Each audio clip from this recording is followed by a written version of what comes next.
E no quadro Entenda Direito de hoje, você vai esclarecer dúvidas sobre menores infratores com o Dr. Daniel Delgado. Confira.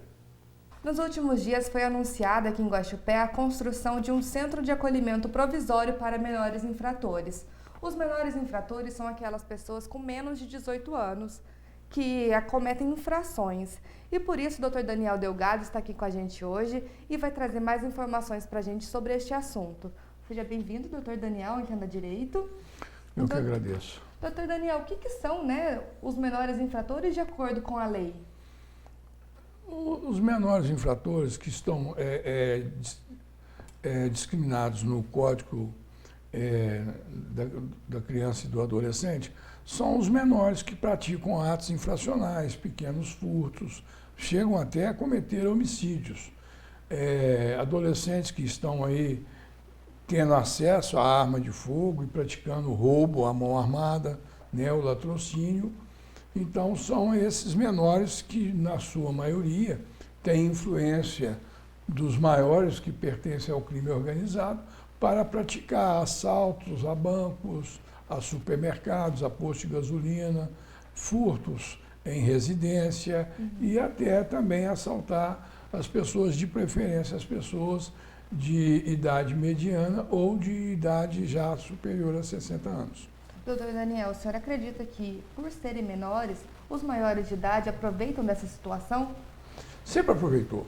Existe uma captação por parte das pessoas criminosas, principalmente do crime organizado, em captar essas clientes para ser agentes dos atos infracionais, uma vez que a lei ela é mais branda quando o menor e o adolescente cometem infrações penais. Tanto é que não é intitulado como crime, e sim como infrações penais.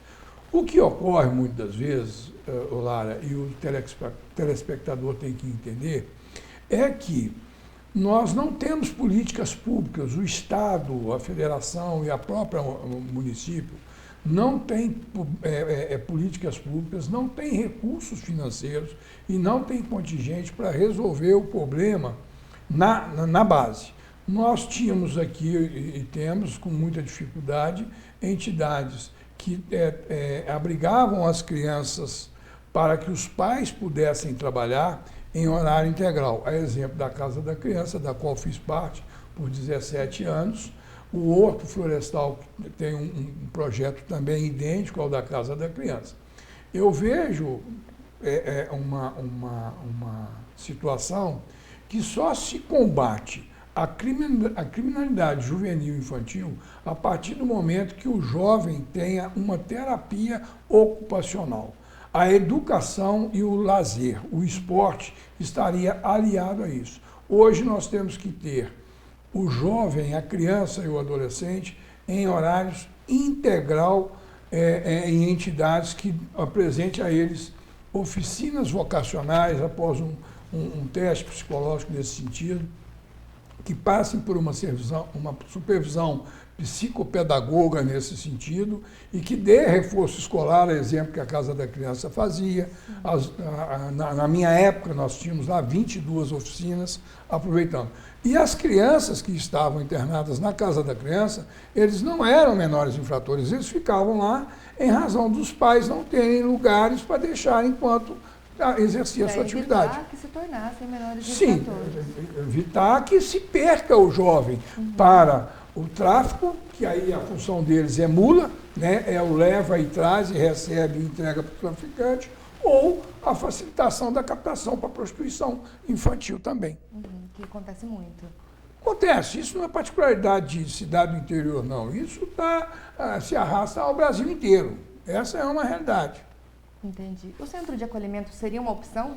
Na realidade, o centro de acolhimento é um centro de acolhimento provisório, onde o menor que comete um ato infracional, tendo em vista que não há local e a lei não permite a sua internação em presídios em comunicação com adultos, então resolveu-se fazer um centro de internação provisória em Guaxupé para atender a demanda da comarca de Guaxupé, que é Guaxupé e São Pedro da União, e esses menores que, porventura, venham cometer ato infracional, serão internados provisoriamente ali, por determinação do juiz da Vara da Infância e Juventude, com o parecer consubstanciado do Ministério Público, até que a Vara Especializada, juntamente com o Ministério Público, achem uma vaga nos centros de recuperação de menores infratores,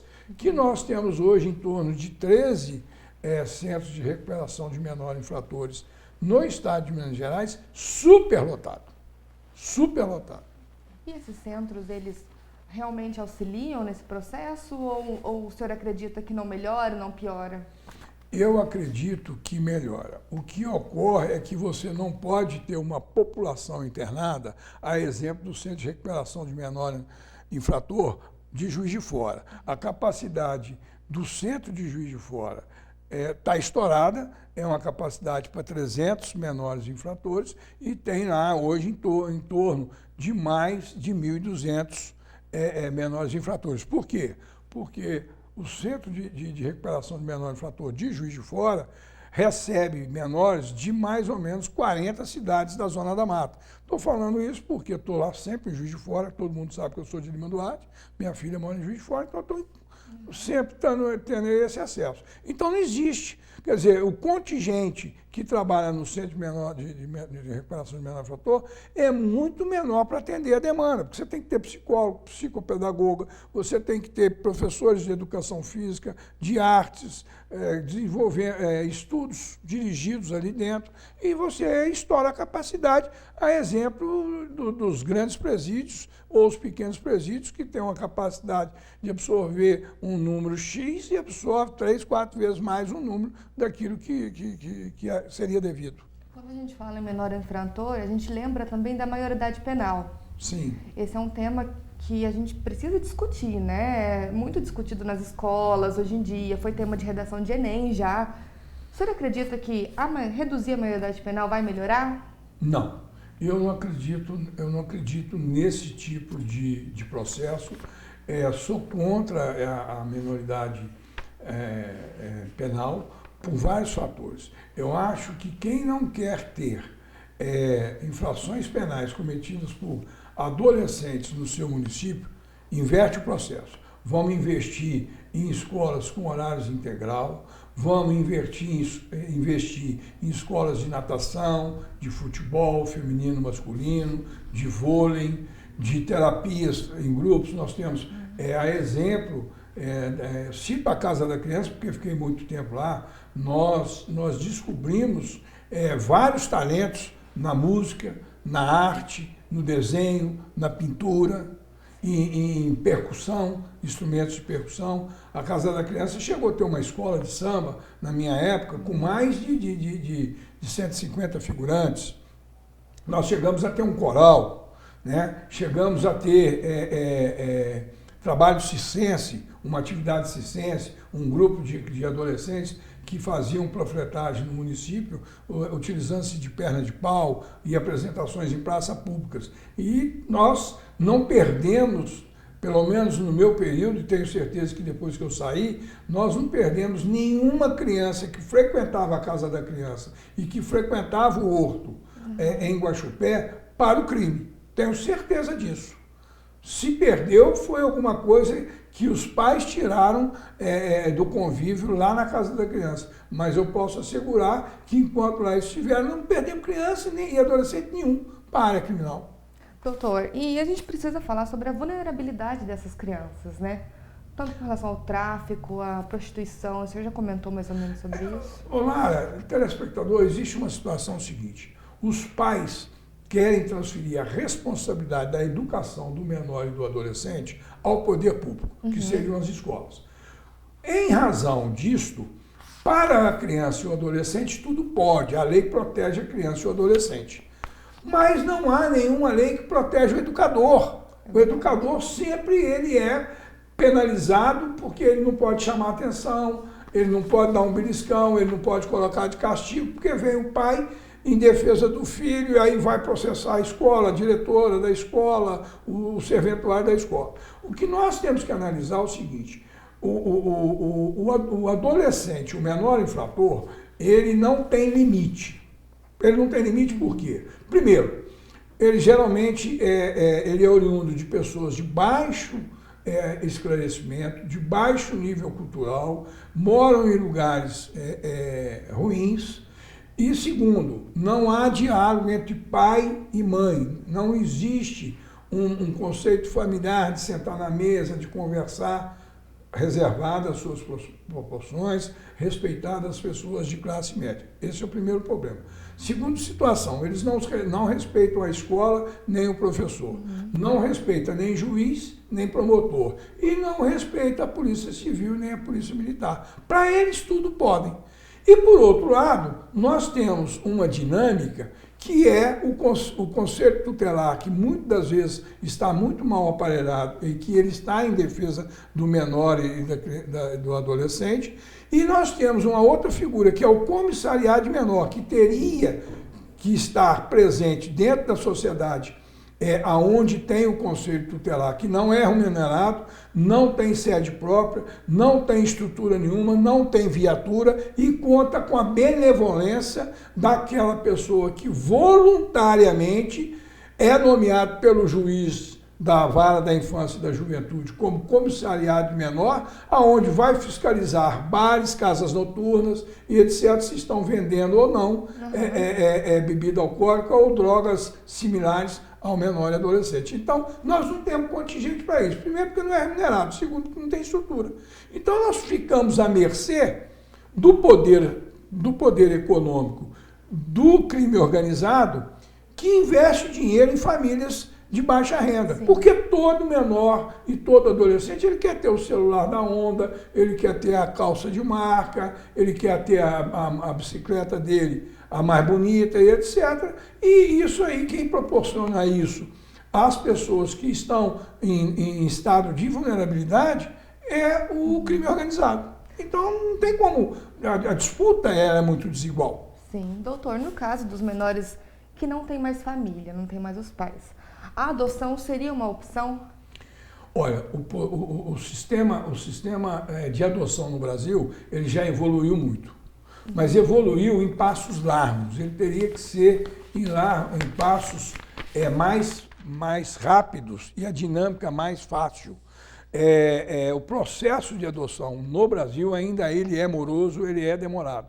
A outra situação é que às vezes você abriga o recém-nascido, exemplo da Casa da Criança, nas suas unidades transitórias, e essas crianças recém-nascidas ficam lá ao longo de 2, 3, 4 anos. E, na maioria das vezes, as pessoas que estão no cadastro de adoção querem recém-nascidos, bonitinhos, dos olhos azuis, não querem aí o chamado afrodescendente, né? Eles só optam não querem crianças que têm problema de saúde, porque muitas vezes a criança, quando ela é colocada lá, ela vem de um histórico ou de pais dependentes químicos, né? E muitas vezes deixa sequelas. Mas, por outro lado, eu posso dar um testemunho aqui, que todas as crianças que estiveram na Casa da Criança, nas casas transitórias e que foram adotadas, estão muito bem cuidadas hoje, as famílias deram uma dedicação. Eu conheço casos de crianças que passaram, quando da minha administração, que estão estudando direito, estão estudando psicologia, são educadores educacionais. Tem várias crianças que eles mantêm contato comigo e que estão muito bem, foram muito bem cuidados. Então, eu acho que a adoção tem que ser mais rápida, mais dinâmica. Tem muito entraves ainda, em problema de estudo social, o problema de destituir o pacto poder é demorado. Então, mas nós temos várias crianças aqui, na minha época, mais de 60 que foram adotadas, e estão todas elas muito bem cuidadas e estão aí já formadas em algumas profissões, a exemplo do direito. E quando o Conselho Tutelar precisa retirar a criança da família? Então, o Conselho Tutelar, A realidade é o seguinte, o Conselho Tutelar, ele é um órgão em defesa da criança e do adolescente por lei. Ele defende os interesses do menor. E ele cumpre as determinações judiciais. Quando o Conselho Tutelar interfere no seio familiar para retirar uma criança ou um adolescente, é porque já existe alguns estudos que sinalizaram que os pais não tiveram competência e não conseguiram ficar com essas crianças no seio familiar, razão pela qual afasta-se provisoriamente. Aí é todo um processo de estudo social, se tem ou não competência, capacidade para mantê-los no seio familiar, aí vem a intervenção do Ministério Público, vem o estudo social e aí vem uma decisão judicial da perda do pai de poder, aí é que se coloca essa criança em adoção. Aí vai se ver o cadastro nacional de quem está inscrito, de quem preenche todos os requisitos, para que faça um estudo social de adaptação do adotante para com o adotado. E falando dos menores infratores, novamente, né? Como que a lei pune? Não sei se pune é a palavra correta. Na realidade, nós temos a lei que a punição ela pode chegar de 30, 45 dias até 3 anos de idade, dependendo do crime. Geralmente, quem pega essa internação de 3 anos são adolescentes que cometem um crime de maior proporção, a exemplo do homicídio. Né? Eles vão para lá. Mas, como dito anteriormente, esses centros de recuperação de menores infratores, hoje, ao meu ver, estão fadados a se tornarem, como estão se tornando, a faculdade do crime. Por quê? Não há um estudo psicológico para que se detecte o porquê que o adolescente ou o menor cometeu um tipo de ato infracional. Não existe. Eu costumo dizer, e me recorro aos estudos que já foram feitos nesse sentido, nós não temos políticas que separem o tipo de crime, no caso dos adultos e no caso dos menores infratores, a tipificação, centros de recuperação de menor em decorrência ao tipo de crime que ele cometeu. E muitas das vezes os pais, não têm conhecimento que os seus filhos têm deficiência, são psicopatas. Todo psicopata é inteligente, manipulador, persuasivo, e são fáceis de manipular os demais colegas, as pessoas do seu convívio. Então, nós não temos um estudo que, antes de fazer a internação do menor infrator ou do próprio adolescente no cárcere privado, que se faça passe por um processo de avaliação para ver se realmente a pessoa tem ou não um distúrbio mental. Muitas vezes o crime é praticado em razão da psicopatia por ele, genética, que já nasceu com isso. Sim. E as medidas socioeducativas seriam uma opção para evitar? Sim, olha, as medidas socioeducativas, elas só são efetivamente realizadas a partir do momento que você tem um contingente nesse sentido. O Poder Judiciário brasileiro, ao meu modesto entendimento, não possui contingente suficiente para fiscalizar se está havendo ou não o cumprimento dessa medida aplicada. Certo. Esse é o primeiro ponto. Segunda situação, nós não temos efetivo suficiente para acompanhar o entrosamento da família com esses menores. Por quê? Porque esses menores não têm limite, eles não sabem o que é não, eles nunca tiveram não na sua frente, como resposta. Já visto que a gente constantemente está vendo no meio noticiário, adolescentes agredindo professores, diretoras e até os próprios pais, não é verdade? Então, por que eles não têm limite? Eu sou da época que castigo era ajoelhado, era decorar uma poesia, ajoelhava no caroço de milho. Aí hoje você se depara aí com as organizações em defesa dos direitos, da dignidade humana, e que muitas das vezes a prática é uma coisa, a legislação é outra. Ela divorcia no conjunto de medidas a serem tomadas em razão dos menores infratores. Volto a dizer, Lara, volto a dizer o meu pensamento. Se você quer combater a criminalidade no seu país, no seu município, no seu estado, crie opções para que menores e adolescentes fiquem não semi-internados, mas que tenham atividades esportivas, laborativas, porque o menor tem que trabalhar, e que tenha uma educação acompanhada por profissionais habilitados e bem remunerados. Não adianta você ter organizações nesse sentido, se o profissional que vai atender e estar constantemente com a demanda e os anseios da juventude, se eles não são bem remunerados. Muito obrigada, doutor Daniel, pelas suas informações aqui hoje. O quadro Entenda Direito de hoje fica por aqui, a gente volta na semana que vem.